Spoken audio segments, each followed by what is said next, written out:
नागपूरकर या महिलेनी माजी मंत्री आणि आमदार धनंजय मुंडे यांच्या संदर्भात काही गंभीर आरोप केलेले आहे. नेमकं काय हे प्रकरण आहे हे आपण जाणून घेणार आहोत. आपल्या सोबत रंजना ताई नागपूरकर आहेत, नागपूरच्या राहणार आहेत. ताई, नेमकं काय प्रकरण आहे, काय तुमचा आरोप आहे?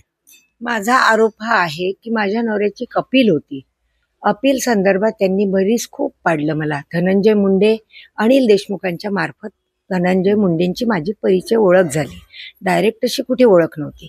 त्यानंतर काय झालं की मी त्यांना आपली वस्तुस्थिती आणि मला सगळे पेपर्स, त्यांनी डॉक्युमेंट माझ्याजवळून घेतले. माझ्याजवळून डॉक्युमेंट घेतल्यानंतर त्यांनी म्हटलं की 25पर्यंत जरा अरेंजमेंट ठेवा. म्हटलं साहेब, माझ्याजवळ तेवढी परिस्थिती नाही आहे आणि मी एक विधवा बाई, मी काहीच तेवढं करू शकत नाही, बरोबर आहे. तर त्यांनी काय म्हटलं की ठीक आहे, जे असेल ते बघूया आपण. मग मला ते ओबेराय हॉटेलला त्यांनी माझी एकदा भेट झाली, बाहेर ओबेरायच्या बाहेर एकदा माझी त्यांच्याशी भेट झाली. तर त्यांनी सांगितलं की पिता पुत्र कैलास फड आणि निखिल फड यांचे रूम बुक असतात. मी म्हटलं सर, मी रूमवर नाही येत, मला बरं नाही वाटत आणि मला माहिती नाही ना. तर रूम बुक असतात ओबेराय हॉटेलला, म्हणे तिथे तुम्ही या म्हणे. मग मी तिथे काही गेली नाही. मी त्यांच्याशी माझं बोलणं झालं आणि मग त्यांनी मला लगेच 25,000 सोडून मग हे केलं. माझ्याजवळ जेवढे एकदा 8 लाख जमले, एकदा 9 लाख जमले. मी 2 वेळा त्यांच्या परळी निवासस्थानी, त्यावेळेला त्यांच्या एका तेलाच्या डब्यामध्ये त्यांना ते पैसे नेऊन पोचवले. मला पेन्शन भरपूर दे आणि तुझं जेवढा 97 पासूनचा पगार आहे नवऱ्याचा, तेवढा तुला मिळेल, तू आयुष्यात सुखी होऊन जाशील.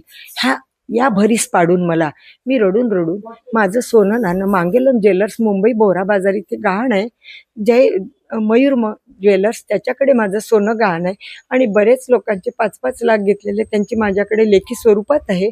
सगळ्यांनी मला पैसे दिले आणि मी ते पैसे नेऊन त्यांना परत केले.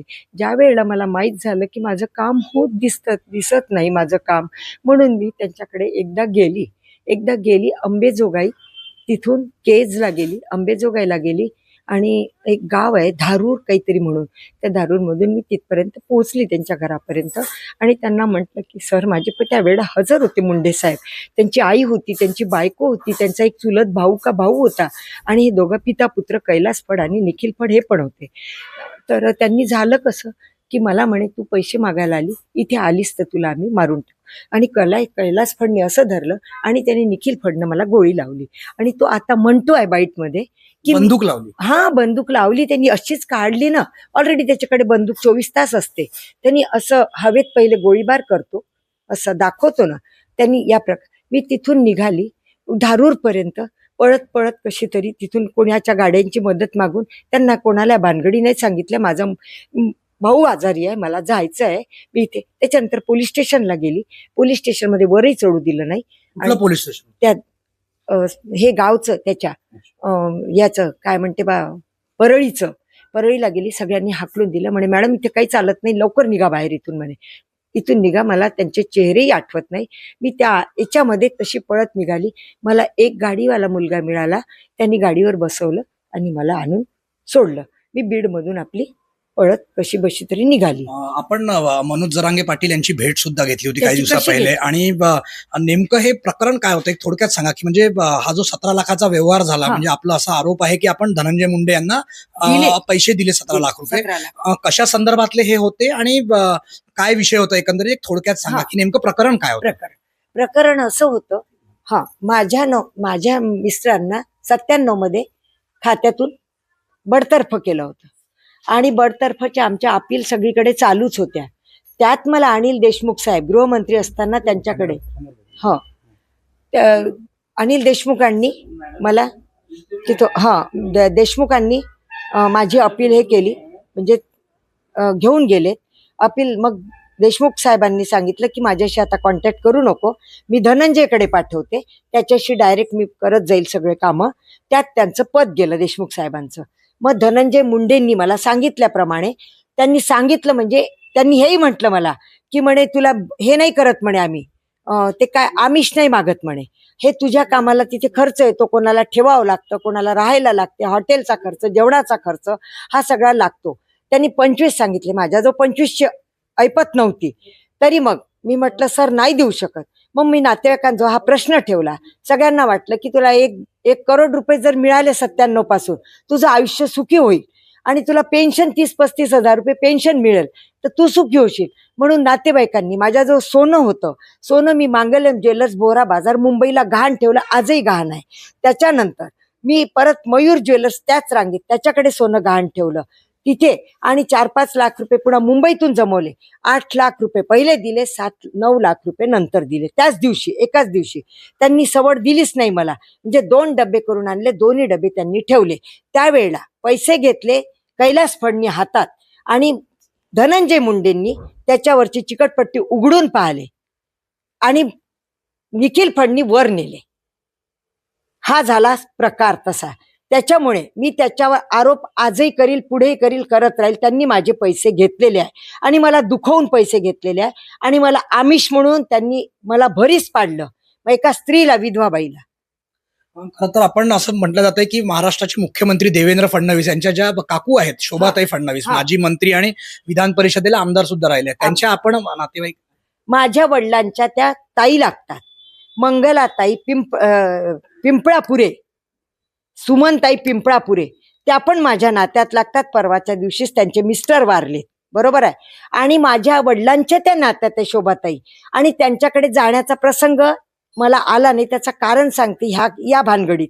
कारण त्यांच्याकडे का गेली नाही, त्या वयस्कर आहेत आणि माझ्यासाठी त्यांना मला त्रास द्यावा वाटला नाही. आणि त्यांच्या बहिणीच्या मुली पण चंद्रपूर मूलला माझ्या नात्यातच आहे.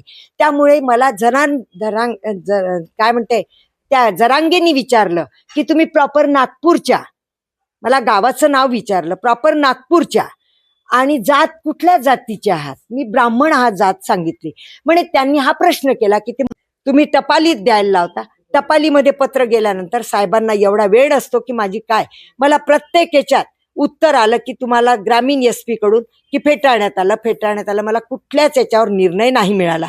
चुकून म्हणजे त्यावेळेला म्हटलं शोभा ताई पण माझ्या नातेवाईका, हा शब्द माझ्या प्रेमापोटी त्यांच्यासाठी निघाला. एकंदरीत नक्कीच हे गंभीर असे आरोप आहेत, आणि जो काही व्यवहार झाला आणि जे काही आपला मानसिक त्रास झाला, आता नेमकी आपली मागणी रंजनाताई काय असणार? माझी एकच आहे, मुख्यमंत्र्याला हात जोडून विनंती करते की मला माझा सरसकट पैसा मिळावा, आणि माझी सत्यता पडताळण्यासाठी माझी DP रिओपन करावी माझ्या नवऱ्याची, आणि मला माझ्या गेलेल्या मृत्यू पावलेल्या नवऱ्याला न्याय मिळेल, आणि त्याच्या सत्यता पडतून पाहावी, आणि सत्यतेत जे काय त्यांना निदर्शनास येईल ते मला मान्य राहील. जर माझं कुठल्या प्रकारचं खोटं निघाल्यास मी शिक्षा भोगण्यास देईल, ते शिक्षा भोगण्यास मी तयार आहे. पण मला मात्र माझी रिओपन पाहिजे. माझ्या नवऱ्याला त्याच्यात लिहिलं होतं सस्पेन्शन, त्याच्यामध्ये 8 लाख रुपये फक्त शासनाने दिले. त्याच्यात लिहिलं होतं कंपेशन ग्राउंडवर एकाला नोकरी, ते सुद्धा दिली नाही. माझा नवरा ऋषिकेश कदम, धनंजय मुंडे, कैलास फड, निखिल फड यांनी बळी घेतलेला आहे. त्याच्यामुळे मी त्यांना कुठल्याच प्रकारचं माफ करणार नाही. आणि मला धनंजय मुंडेला मी एकादशीच्या आदल्या दिवशी फोन केला धनंजय मुंडेंना की मी बीडमध्ये आहे, आज 5 दिवस झाले मी बीडमध्ये आहे, अमुक ठिकाणी आहे, बरं या परळीला. म्हटलं साहेब येते, नक्की येते, पण बोलवून ठेवा म्हटलं माझ्या समोर दोघाही बापलेकांना. हा शब्द म्हटलं. मग का नाही आले? बीड लांब होतं का? बीडमध्ये मी 5 दिवस राहिल्यानंतर माझी भेट घ्यायची असती. मी SP-कडे गेली, कावतकडे, शनिवार असल्यामुळे SP साहेब भेटले नाही. मुख्यमंत्री बीडमध्ये हजर होते त्या दिवशी परळीला, तरी मला तिथपर्यंत मला जाण्याची सवड, पण मला बसेस मिळाल्या नसल्यामुळे मी गेली नाही. नक्कीच आपण बघितलं, या होत्या रंजनाताई नागपुरे, ज्या मूळच्या नागपूरच्या निवासी आहे. यांचे पती पोलीस विभागात होते, त्यावेळी त्यांच्यावर इन्क्वायरी लावली, त्यांचं निलंबन करण्यात आलं. सर्व बाबी झाल्यानंतर तो विषय त्यावेळेचे मंत्री धनंजय मुंडे यांच्याकडे गेला, आणि पैशाची मागणी केल्याचा गंभीर आरोप या ठिकाणी केला आहे. 17 लाख रुपये यांनी धनंजय मुंडे यांना दिले, असा रंजनाताई नागपुरे यांचा आरोप आहे.